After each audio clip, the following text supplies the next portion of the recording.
आपण नेहमी ऐकतो की बाबासाहेबांनी समाजासाठी खूप त्याग केला, पण तुम्हाला माहित आहे का त्यांनी स्वतःचं मंत्रीपदही सोडलं होतं का? कारण ते हिंदू कोड बिल पास करून स्त्रियांना न्याय द्यायचं ठरवून ठाम उभे राहिले होते। तर आजच्या या भागामध्ये आपण कायदे मंत्रीपदाचा राजीनामा आणि हिंदू कोड बिल याबद्दल सविस्तर जाणून घेणार आहोत। चला तर मग लगेच व्हिडिओला सुरुवात करू। सप्टेंबर 1951 मध्ये डॉक्टर बाबासाहेब आंबेडकरांनी कायदा मंत्रीपदाचा राजीनामा दिला। या राजीनाम्यामागे अनेक राजकीय कारणे होती, पण त्यातलं सर्वात मोठं कारण म्हणजे हिंदू कोड बिल। पण नेमकं काय होतं हे बिल, त्याची गरज का होती आणि बाबासाहेबांना राजीनामा द्यावा इतका विरोध का सहन करावा लागला?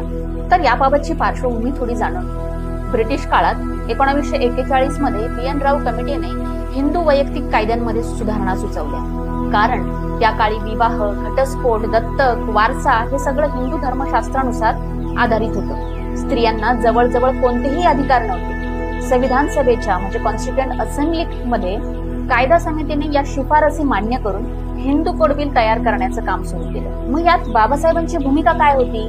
तर 15 ऑगस्ट 1947 मध्ये भारत स्वतंत्र झाला। 15 ऑगस्ट 1947 नंतर डॉक्टर बाबासाहेब आंबेडकर कायदा मंत्री झाले।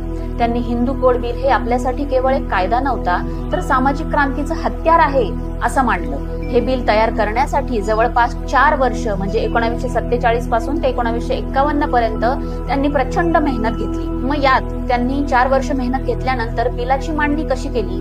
तर 11 एप्रिल 1947 मध्ये हिंदू कोड बिल प्रथमच संविधान सभेत मांडण्यात आलं होतं। नंतर 1948, 49 आणि 50 या दरम्यान सुधारणा करून चर्चेसाठी पुन्हा मांडण्यात आलं। हे बिल स्त्रियांसाठी ऐतिहासिक आधार देणारं होतं। मग त्यात नेमकं काय समाविष्ट केलं होतं बाबासाहेबांनी? तर विवाहात समान हक्क, घटस्फोटाचा अधिकार, वारसा हक्क, समान हक्क म्हणजे मुलगा मुलगी समान या बाबींचा विचार करून वारसा हक्क मध्ये समान हक्क ठेवला होता।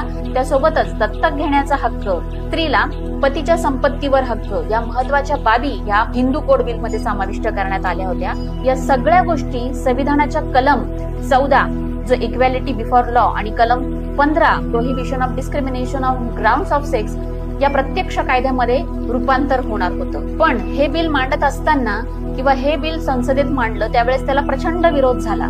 संसदेत देखील आणि बाहेर देखील या बिलाला प्रचंड हा विरोध सहन करावा लागत होता। पारंपरिक हिंदू नेत्यांनी आणि काँग्रेसमधील काही नेत्यांनी हे हिंदू धर्मावर हल्ला असं असल्याचं म्हटलं। स्त्रियांना इतके अधिकार दिले तर कुटुंब व्यवस्था उद्ध्वस्त होईल असे आक्षेप घेण्यात आले। विरोध इतका वाढला की 1951 मध्ये संसदेत हे बिल पुढे सरकूच शकलं नाही। या बिलाचा